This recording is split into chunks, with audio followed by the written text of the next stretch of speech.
Jangan takut gagal karena kegagalan awal dari kehancuran. Bukan. Jangan takut gagal karena kegagalan awal dari kesuksesan.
Assalamualaikum warahmatullahi wabarakatuh. Berjumpa kembali di channelnya Sultan Printing.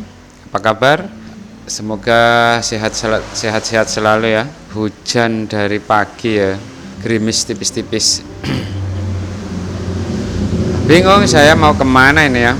Jadi hari Minggu ini biasanya kita healing, mengunjungi tempat-tempat wisata, dan ternyata di hari Minggu ini kita tidak bisa kemana-mana karena faktor yang pertama hujan, terus yang kedua belum ada ide, jadi bingung, akhirnya diam di rumah. Padahal saat subuh tadi saya sudah nongkrong dan menentukan kalau tidak salah target saya pada saat itu di Jawatan, teman-teman. Kita mau ngopi-ngopi di sana.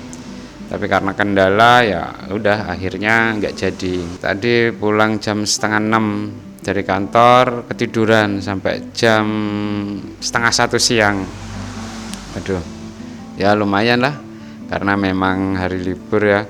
Sebetulnya kepingin beraktivitas, namun karena memang cuaca yang mendukung untuk istirahat di kasur, jadi ketiduran, teman-teman.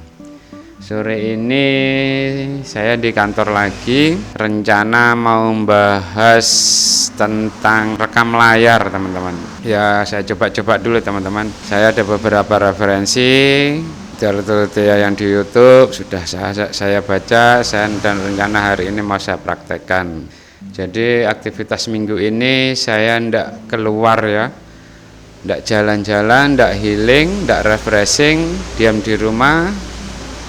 Saat ini posisi ada di kantor sendirian, jadi suasana kantor sepi karena memang tutup hari Minggu ini. Yang sudah menonton jangan lupa dukungannya ya, subscribe, like, comment, and share, karena nanti akan membantu meningkatkan atau memberikan semangat bagi saya semakin bersemangat untuk memberikan video-video. Mudah-mudahan nanti video ini bermanfaat bagi teman-teman yang pemula tentunya ya, karena memang saya juga pemula ya. Kita belajar bareng untuk konten-konten atau keseharian di percetakan. Baiklah teman-teman, pada hari Minggu ini sebetulnya enaknya ngopi di luar, jadi suasana itu lebih fresh. Pada saat Senin masuk kerja akan lebih semangat lagi ya. Tapi kita harus menyadari bahwa kadang rencana yang sudah matang kita tetapkan, kalau Tuhan tidak berkehendak ya harus sabar. Itulah kehidupan di dunia ya. Di dunia ini tidak luput dari namanya ujian, jadi harus kita tingkatkan kesabaran, karena memang apa yang ditakdirkan Allah harus kita kerjakan, harus kita laksanakan dengan penuh keikhlasan. Kurang lebih demikian. Saya ngopi paste dari para ustadz. Di monitor ya, monitor saya punya aplikasi, jadi bisa ngerekam setiap kegiatan, setiap program kita yang akan desain, jadi bisa direkam, teman-teman. Itu sudah lama sih di dalam PC saya, cuma saya jarang gunakan.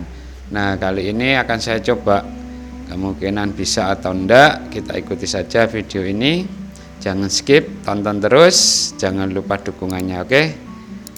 iTop Screen Recorder, kalau nggak salah ini teman-teman, gramnya yang untuk merekam monitor ya, merekam layar, visualkan tutorial di monitor. Tampilannya nanti akan lebih jelas, karena kalau dari kamera biasanya tool yang ukuran kecil itu terbaca, cuman kan kalau di video, kalau kita menggunakan HP kadang tidak jelas, apalagi dengan sinyal yang kecil ya, otomatis tidak terbaca. Jadi saat ini saya mencoba dengan iTop Screen Recorder 6.2. Saya coba dulu, kemungkinan aplikasinya bisa saya jalankan atau gimana, karena memang saya baru pertama ini. Program ini sudah ada lama di dalam komputer saya. Jadi ada pengaturannya ya, ada speaker, ada mic, ada webcam, mouse aktif, speaker aktif, mic dan webcam tidak aktif.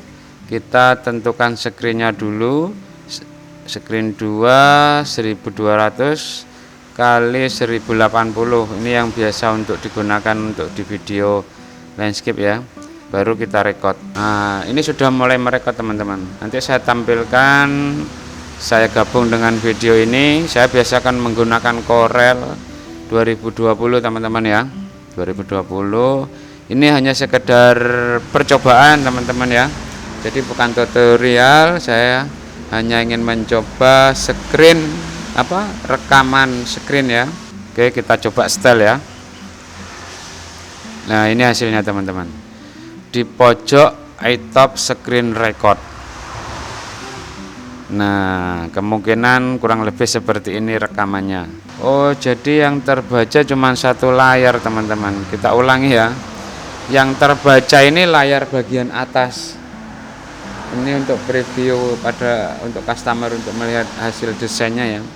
Jadi monitor yang ke bawah tidak terbaca.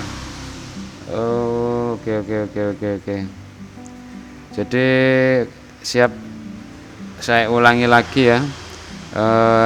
Harap maklum karena saya baru mencoba. Jadi harus banyak percobaan kalau kita ingin menjadi tahu ya, karena memang kalau kita tidak berani mencoba apapun, kita tidak akan pernah tahu. Kegagalan itu awal dari keberhasilan. Ingat teman-teman, itu memang sudah sering saya dengar dan pernah saya praktekkan, dan nyatanya iya. Kalau kita tidak pernah mencoba, pasti tidak akan tahu selamanya. Ya, buat teman-teman pemula, ayo kita tetap bersemangat. Kita harus kreatif, kita harus bisa mandiri ya, utamakan mandiri, konsekuen, tanggung jawab. Saya menggunakan 2 monitor, yang kebaca itu hanya 1 monitor teman-teman ya. Oke, kita ulangi lagi, kita record kembali ya. Jadi nanti saya ngerekamnya akan di monitor yang atas, di monitor yang bawah ternyata tidak bisa. Oke, kita mulai record. Jadi Corel ini akan saya drag ke monitor yang atas. Ntar ya, saya alihkan monitornya ke atas ya, supaya teman-teman kelihatan. Yang satu di atas dan yang satu di bawah. Karena apa? Lucu ya. Yang atas ini ada PC.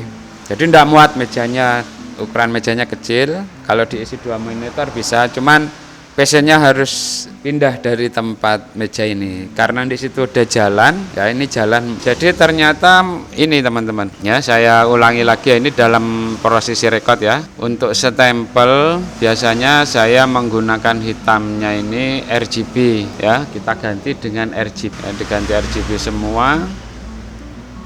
Oke, setelah ini saya tidak bahas desainnya ya, jadi RGB kita ganti dulu ya. Maaf, saya harus dongak-dongak ini teman-teman, karena memang biasanya saya desain pakai monitor yang bawah. Ini hanya untuk tampilan previewnya ya. Nah, ini kan beda antara hitam RGB sama CMYK ya. Setelah selesai baru kita kontrol. Nah, akan muncul nanti menu ini. Ini menu untuk pengeprintan ya. Jadi di sini ada beberapa printer, tapi saya biasa menggunakan printer L3110 series. Kita pengaturan, kita klik lagi. Nanti akan muncul properties dari software printer. Setelah itu kita atur yang di size-nya kertas A4, orientasinya kita tetapkan potret. Paper type saya biasanya menggunakan matte ya, standar kita ganti height, lalu kita oke. Setelah apply kita ke print preview ya. Nah tampilannya kan seperti ini. Posisi objek akan posisi di center ya, di bawah, di tengah. Kita rubah dengan top center. Nah biasanya saya mengeprintnya paling atas karena apa? Part A4 dengan media transparan film itu nanti akan saya potong jadi 3 bagian, motongnya vertikal teman-teman. Jadi ini saya potong karena memang ukuran stempelnya standar ya, apalagi stempel flash sudah ada pegangan stempel gagangnya, itu sudah ditentukan dari ukuran-ukuran yang sudah kita desain. Nah, lanjut itu kita print. Nah kurang lebih demikian teman-teman. Saat ini kan kita nak membahas hasil rekaman layar ya. Untuk yang menggunakan 2 layar monitor utama, dia akan pindah ke monitor utama perekaman layarnya. Oke teman-teman, jadi kurang lebih seperti itu ya. Kalau kita tidak pernah mencoba, kita tidak akan tahu. Jangan takut gagal karena kegagalan awal dari kehancuran. Bukan. Jangan takut gagal karena kegagalan awal dari kesuksesan. Maka kita harus penuh dengan semangat. Setiap langkah harus kita pikirkan dan harus berhati-hati. Video singkat ini cukup sampai di sini ya. Mudah-mudahan saya akan lebih semangat lagi dan tetap doakan selalu sehat agar bisa memberikan pengalaman-pengalaman kecil meskipun tidak besar tapi sesuai kemampuan saya. Mudah-mudahan nanti bermanfaat. Terima kasih atas perhatiannya. Saya akhiri video ini. Assalamualaikum warahmatullahi wabarakatuh.